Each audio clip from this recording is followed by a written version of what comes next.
Bienvenidos una vez más a su programa Perspectivas. Les saluda Gaby Peroso. Ya han pasado más de 2 meses desde que cambió la política por parte de Estados Unidos hacia Venezuela con respecto a la exportación de petróleo. Y es por ello que hemos invitado a Parsifal de Sola. Él es investigador principal no residente del Atlantic Council. Él es uno de los expertos que analiza la materia, la relación que existe entre China y América Latina y particularmente Venezuela. También es director ejecutivo y fundador de la Fundación Andrés Bello, que se dedica también precisamente a esas relaciones entre China y América Latina. Muchísimas gracias por estar aquí. Muchas gracias a ti, Gaby, por la invitación. Quería en principio tu análisis general de lo que ha sido el impacto de estas sanciones que se volvieron a aplicar hacia Venezuela por parte de Estados Unidos. Hemos estado viendo algunos números, pero en principio tu apreciación general de lo que ha venido sucediendo y si realmente el mercado petrolero, las ventas por parte del régimen de Nicolás Maduro han disminuido. No, me voy a centrar en cómo todo esto impacta la relación entre China y Venezuela, particularmente en el ámbito petrolero. Ujú. Lo primero que hay que dejar claro es que Venezuela, la deuda que que Venezuela tiene con China, nunca se ha dejado de pagar. O sea, esos fondos multimillonarios, en su momento de alrededor de 65.000 millones de dólares que China le prestó a Venezuela, en la década de los 2000 hasta el sol de hoy la seguimos pagando. ¿Cuál es la gran incógnita? No sabemos qué parte, hasta qué punto se ha pagado la deuda, qué parte del petróleo que llega a China sirve para pagar deuda o es pagado por China. Eso es una caja negra. No se publican números desde hace más de una década y lo que tenemos hoy, francamente, es más que todo, bueno, especulaciones informadas acerca de la cantidad de petróleo que llega a China y por cuáles vías. Hablando específicamente de las sanciones, ya desde incluso o sea, datando de la primera presidencia de Donald Trump, eh, las principales petroleras chinas participantes en Venezuela, CNPC siendo la más grande, buscaron mantenerse un poco al margen para evitar ser sancionadas directamente. Es por eso que hoy en día Venezuela no le exporta directamente a China. El petróleo que llega a China siempre es triangulado, ya sea estas ventas que se dan en alta mar, triangulado por otros actores como pueden ser Irán o particularmente Malasia, que también tiene refinerías capaces de procesar el crudo venezolano. Son las vías que se utilizan. Y bueno, obviamente todo eso a un precio por debajo de los precios del mercado. Ahora, no sabemos, como te decía, es una caja negra, no sabemos exactamente ni el valor del barril de petróleo que llega a China, ni qué porcentaje de ese barril va a pago de deuda o es pagado en efectivo al gobierno venezolano o a PDVSA. Entonces, en este caso, yo no veo que eso vaya a cambiar. Más bien, le da más cartas a China para incluso bajar el precio, cual sea que sea que se está manejando hoy en día. Ahora bien, hemos visto algunos reportes de economistas e incluso de lo que sería el mercado petrolero global, en donde China reporta cero importaciones por parte de Venezuela. Tú hablas de esa triangulación. ¿Qué está pasando específicamente allí, sobre todo en estos últimos 2 meses, donde también se reporta que Venezuela está exportando mucho más hacia China? ¿Cómo hacen esa triangulación? ¿Cómo ves tú estos números? Sabemos que no hay claridad, pero ¿qué se puede interpretar de estos datos? Sí, lo primero es que las sanciones no son tan efectivas como se pintan. Eh, Muchos países, incluido Venezuela, Irán siendo otro, con el pasar de los años, han aprendido a cómo brincarse esas sanciones. Hay múltiples mecanismos.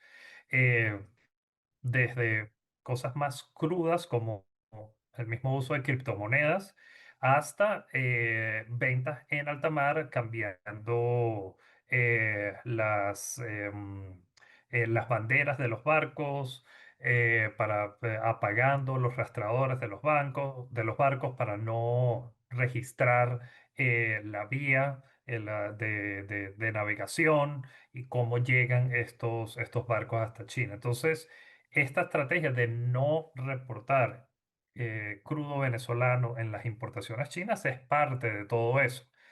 Ya China tiene suficientes problemas con Estados Unidos, la guerra comercial todo esto se ha intensificado desde que Donald Trump llegó a la Casa Blanca en enero. El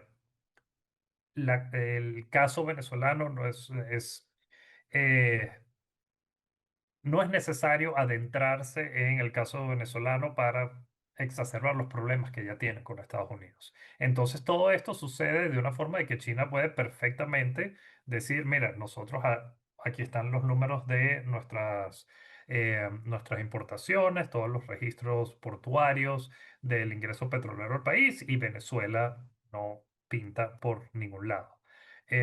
Entonces, es una forma de cubrirse las compañías chinas las espaldas para no estar relacionadas directamente con Venezuela. Pero, habiendo dicho todo eso, de lo que no cabe la menor duda es que China sigue siendo uno de los principales compradores de petróleo venezolano. Ahora, viendo esas cifras que se reportan en mayo y junio, por ejemplo, vemos que Malasia creció en sus exportaciones, incluso Brasil también creció un poco. Venezuela tiene vías de hacerlo, por ejemplo, a través de estos dos países y otros, sin que realmente alguien pueda determinar que ese es petróleo venezolano. Sí, sin duda.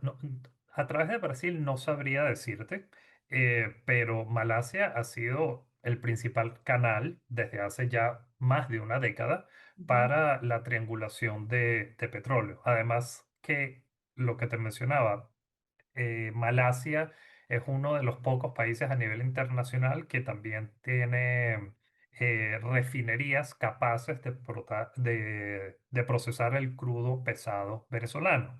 Entonces, una de las tantas maneras es eh, agregándole un paso en la cadena de valor y ya ese petróleo deja de ser venezolano y comienza a ser, entre comillas, de Malasia. Lo que hacen los expertos conocedores de la materia para sacar estos aproximados es precisamente ver cuál es el incremento de exportaciones de crudo desde Malasia hasta China y ver cuál es la capacidad de producción que tiene el país asiático. Y ahí uno puede hacer un estimado, bueno, mira, esta cantidad de barriles de petróleo, Malasia no tiene la capacidad de producirlos y uno asume, porque de nuevo, ahí hay otros actores, también hay petróleo de Irán, de otros países de África también. Entonces uno no puede como que asegurar al 100% que toda esa diferencia pertenece a Venezuela. Pero, de nuevo, o sea, sí está bien documentado de que es uno de los principales caminos para llegar hasta China. Ahora, cuando comenzaron a retirarse estas licencias petroleras, Estados Unidos habló de sanciones secundarias. China está tratando entonces de evadir esas sanciones secundarias y qué pasaría entonces con países como Malasia u otros que están haciendo esta triangulación. Sí, pero es que encima de eso hay otra capa de obscuridad. Estas ventas que se dan en alta mar, hay muchas estrategias para ocultar el origen de los barriles de petróleo. Y vamos a estar claros aquí, o sea, China, Malasia, las compañías, la banca de estos dos países no son los únicos involucrados. Muchas de estas, entre comillas, casas de cambio de ventas de petróleo a nivel internacional están basadas en Londres y se triangulan estas ventas de petróleo a través de entidades financieras, eh, particularmente en Londres, en el Reino Unido, pero bueno, también hay otros actores a nivel internacional que trabajan en este rubro y que se encargan de hacer estas ventas. Entonces, es muy difícil, em, incluso a través de sanciones secundarias, llegar hasta China.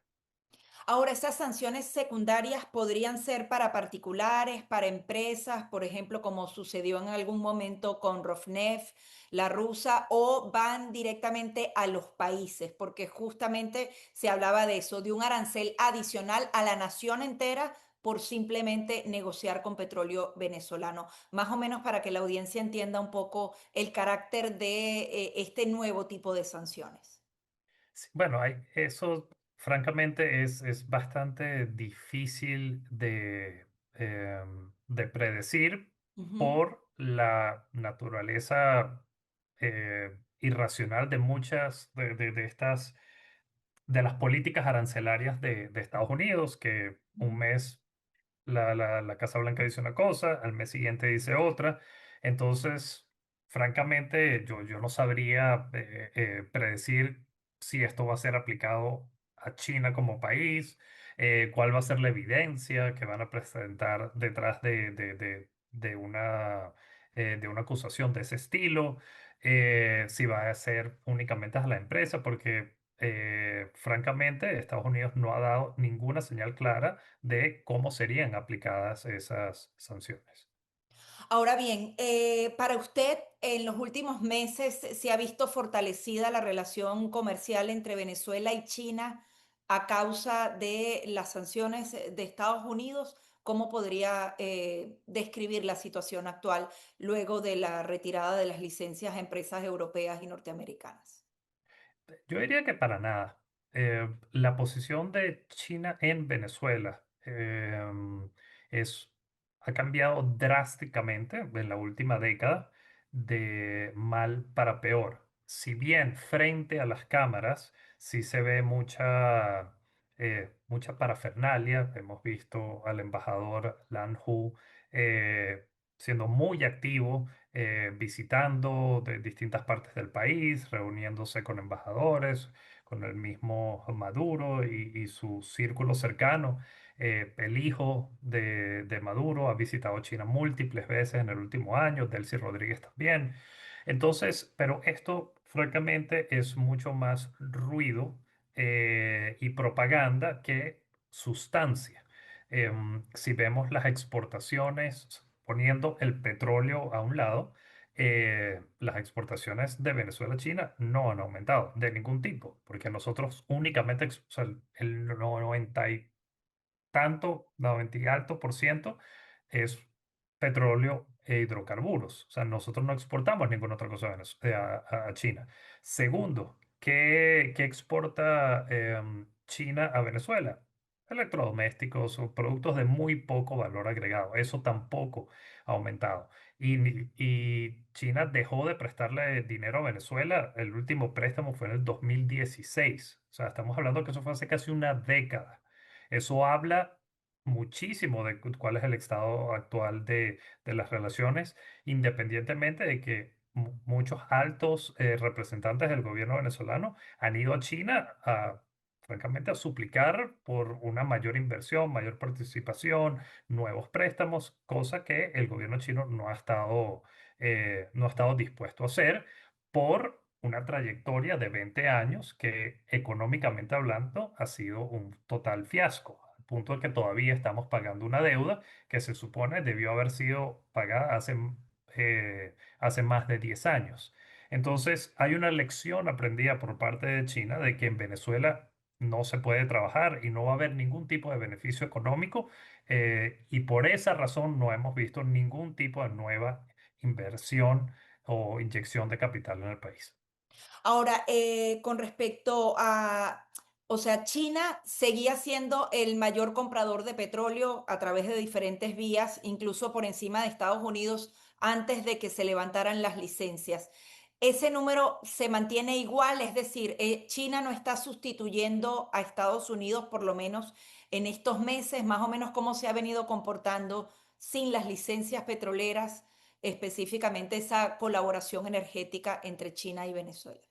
Que francamente no lo sé, me remonto a lo que te comentaba ahora, porque sí, es verdad que Chevron fue básicamente un pilar económico sumamente importante en los últimos años, mientras se le permitió operar en el país.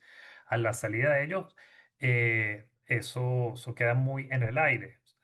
China sí puede aprovechar eh, acceso a otros pozos en los cuales operan otras compañías, entre ellas rusas, para exportar petróleo a Venezuela, a China, pero no vamos a ver inyección de capital por parte de China para mantener esa producción petrolera, que fue en gran parte lo que hizo Chevron. Chevron tuvo que invertir dinero para poder normalizar hasta cierto punto, o dentro de lo que cabe, y poder comenzar a explotar petróleo en Venezuela, pues ya sabemos que nuestra industria petrolera está sumamente deteriorada, y China no va a sustituir ese capital.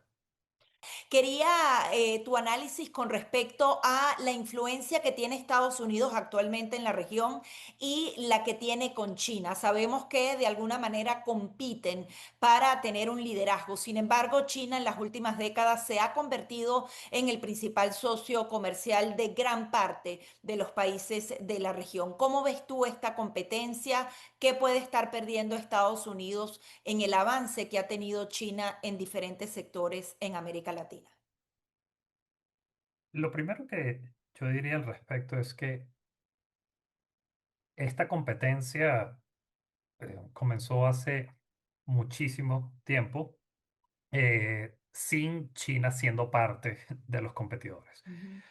Estados Unidos, la influencia económica, política, social, cultural que tiene Estados Unidos en el continente americano no es comparable, está en otro terreno en lo que se refiere a su competencia con China. Sí, es verdad que comenzando a principios de este siglo, China comenzó un avance, sobre todo en intercambio comercial, al punto de convertirse en el primero o en el segundo socio comercial de todos los países de la región.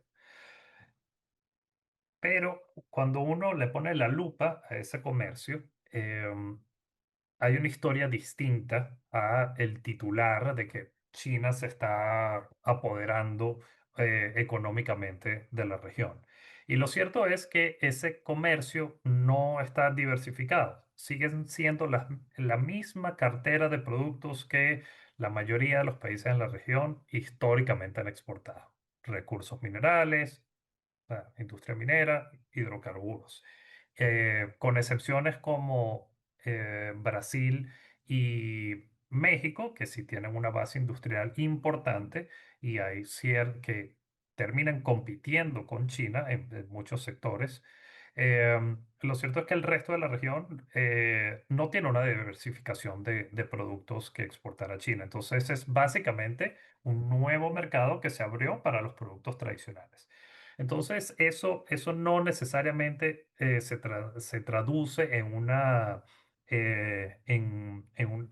influencia comparable al posicionamiento de Estados Unidos. Lo segundo, incluso en materia económica, la inversión foránea directa de Estados Unidos en Latinoamérica, eh, dependiendo de la fuente, está entre un 30 y un 35% de toda la inversión que recibe la región. En segundo lugar, tenemos a la Unión Europea, que también, dependiendo de la fuente, puede estar entre el 25 y el 30. Es decir, que entre Estados Unidos y la Unión Europea hay más del 60% de todo el dinero que se invierte en Latinoamérica. ¿Dónde está China? Alrededor del 6-7%.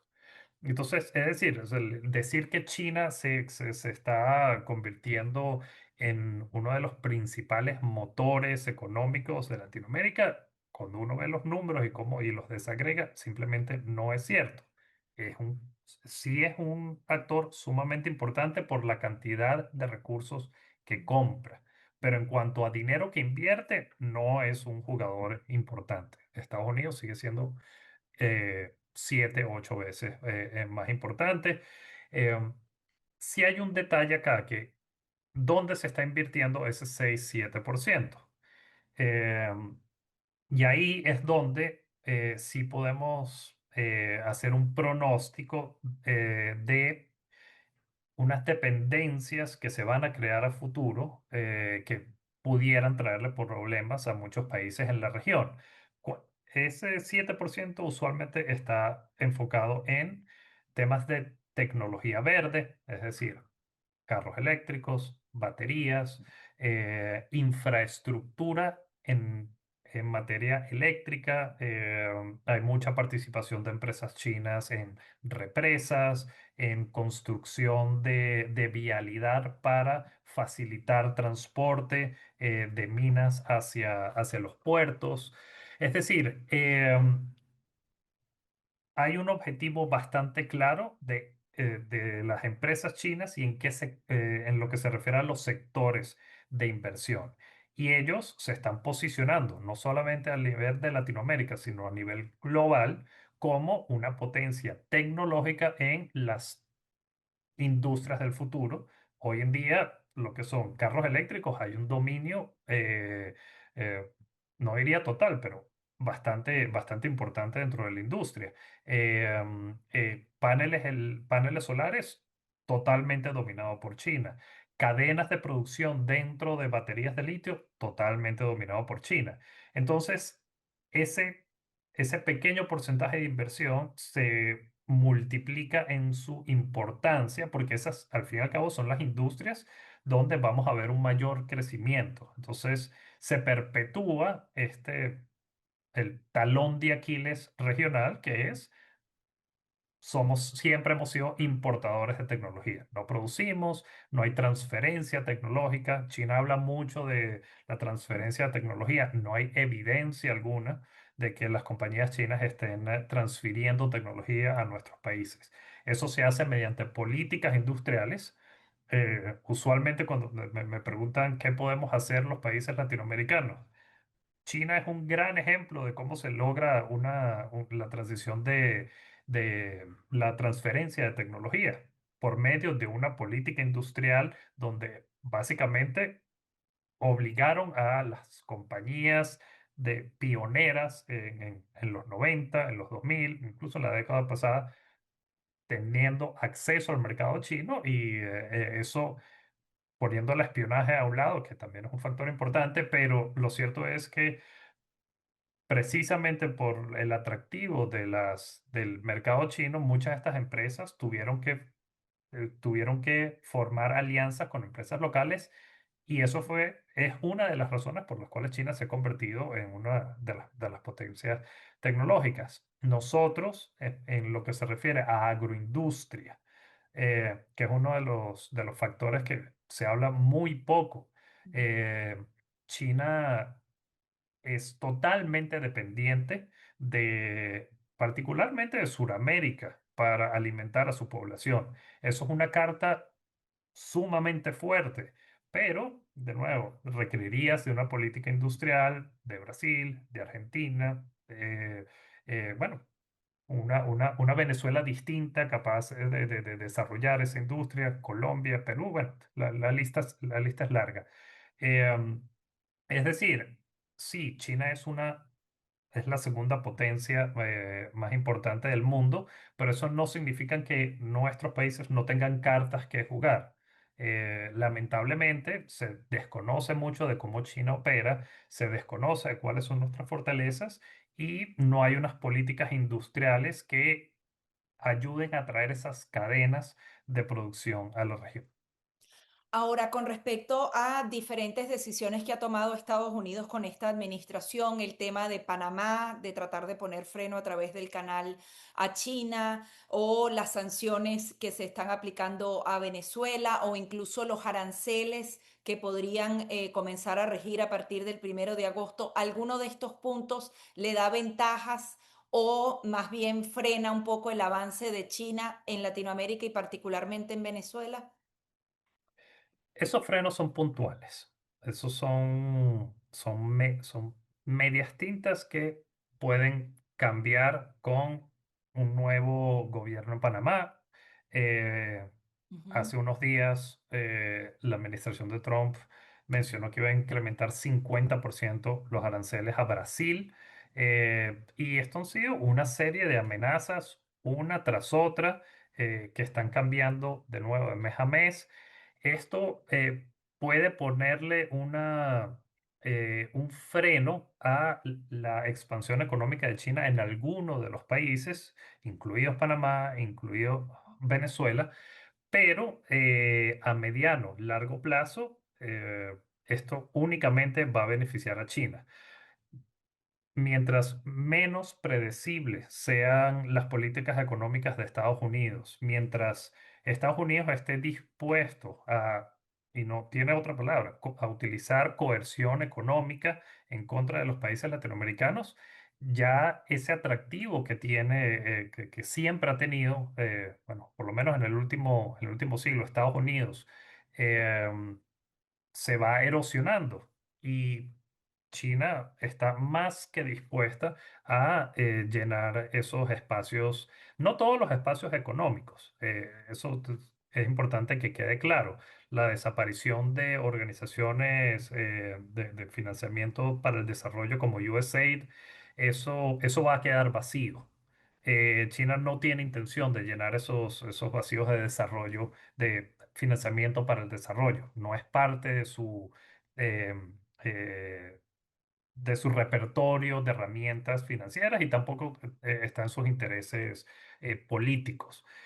Sin embargo, la participación en puertos, en desarrollo de infraestructura, en cadenas de producción, comenzando por la minería, o sea, esto es en mi opinión, un gran regalo que Estados Unidos le está dando a China. Quería hablar justamente de esos posibles regalos que le da a Estados Unidos con una política que no tiene una visión a mediano y largo plazo. ¿Cuáles podrían ser las principales recomendaciones que se le haga a Estados Unidos para no dejar espacios vacíos, para que China no se pueda ir metiendo en lo que realmente le interesa para tener ese dominio, así sea parcial, de nuestros países?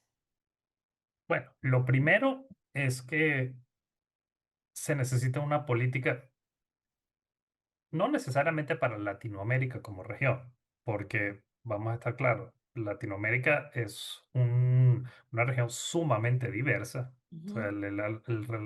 el relacionamiento que tiene Estados Unidos con México no puede ser comparado con el que tiene con Venezuela, con Brasil, con Chile. Eh, entonces, es importante que, o sea, más allá de una política, entre comillas, hacia Latinoamérica, que haya políticas que vayan más allá de China o lo que estamos viendo hoy en día, no solo en el caso latinoamericano, sino en el caso de Europa, en el caso del sureste de Asia, es que Estados Unidos está el pilar de muchas de esas tomas de decisiones viene siendo su competencia con China. Entonces, no está atendiendo no está generando una política para países específicos, para subregiones. Son políticas para X o Y país disfrazadas, son políticas de China disfrazadas de políticas para otros países. Y eso genera rechazo, porque al fin y al cabo, si tú te sientas en la mesa con una contraparte gubernamental de cualquier país y comienzas a hacer solicitudes acerca de o imposiciones de cómo ese país maneja su relación con China, no estás llegando con una propuesta, estás llegando velando por tus propios intereses y tu propia competencia con China. Entonces, eso va a tener repercusiones, eso debe cambiar. Dudo mucho que cambie con este gobierno de Donald Trump, pero quizás una administración futura. Y en cuanto a los espacios, precisamente mucha de esta disfuncionalidad que hemos visto en Estados Unidos em, para aprobar las posiciones de embajadores y de cónsules a nivel latinoamericano, resulta insólito que China tenga mayor representación diplomática en Latinoamérica que Estados Unidos. O sea, eso tú hubieses pensado o dicho eso hace 20 años y te hubiesen tildado de loco. China está avanzando poco a poco tiene cada vez un personal diplomático mucho más capacitado, que conoce la región, que sabe utilizar la política doméstica a su beneficio. Y cada, más bien, o sea, todos estos, estas ventajas culturales, políticas, de influencia que tiene Estados Unidos en la región, las está dando por sentado, y China está poco a poco avanzando, particularmente en el ámbito diplomático y en la diversificación de política exterior que está generando estas políticas de transaccionales que estamos viendo por parte de Estados Unidos. Y en ese avance también podríamos hablar de los BRICS, de esa asociación que tiene China con Brasil, con Rusia, con Irán. Vimos que el último encuentro no fue tan fuerte y no tuvo la participación de Xi Jinping, pero también es algo a lo que tenemos que prestar atención. Ellos podrían avanzar justamente como una contrapropuesta al liderazgo y el dominio que tiene Estados Unidos en el mundo. Los BRICS es un grupo muy dispar. Tienes democracias como Brasil, tienes autocracias como China y Rusia.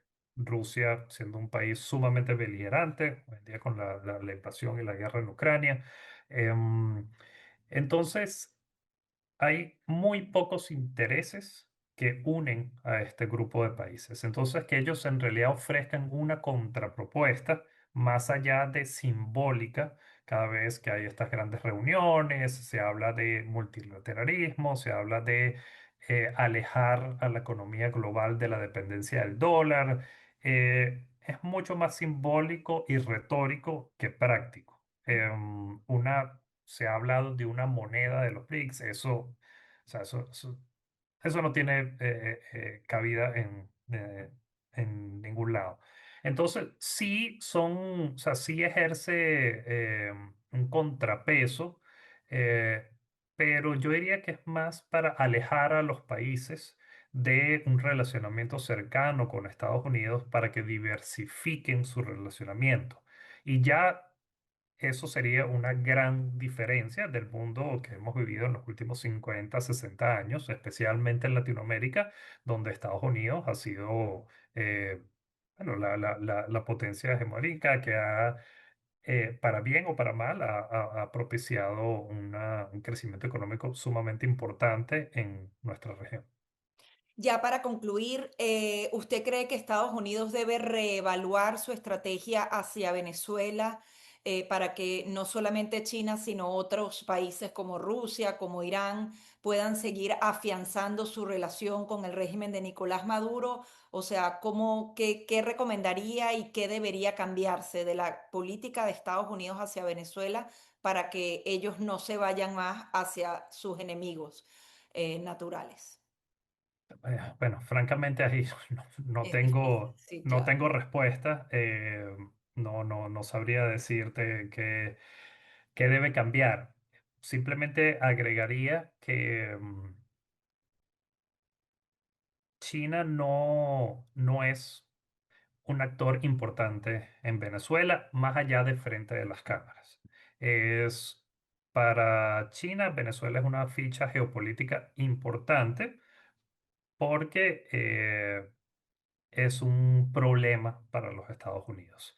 Pero hasta ahí, eh, te repito lo que te comentaba antes, China, no vamos a ver una China invirtiendo en Venezuela, no vamos a ver una China, digamos, sacándole las patas del barro al gobierno de Nicolás Maduro. Eh, Otros países sí a mí me generan mucho más preocupación, Rusia e Irán particularmente, pero francamente en el caso de China no veo que haya una, digamos, una aproximación como se intenta presentar frente a las cámaras. Muchísimas gracias por todas estas conclusiones. A ti, Gaby. Listo. Mil gracias. Va a salir el jueves a las 8 de la mañana. Entonces te mando el link. Y si acaso lo quieren sacar antes, te aviso con antelación, ¿ok? Dale, perfecto. Y así nosotros en la fundación también lo vemos. Lo replicamos. Y bueno, y a la orden de ustedes, si tienen otras cosas, yo siempre estoy trabajando estos temas, entonces ya estamos en contacto y siempre estoy a la orden para Sí. difundir cualquier otra información que tengan por allí, ¿ok? Sí, igual nosotros, o sea, lo que es China-Venezuela o China-Latinoamérica, siempre estamos a la orden. Vale, buenísimo. Mil gracias. A ti. Abrazo. Bye bye. Eran las declaraciones de Parsifal de Sola, quien es experto investigador principal del Atlantic Council, centrado sobre todo en la relación entre China y América Latina. Hasta aquí su programa Perspectivas.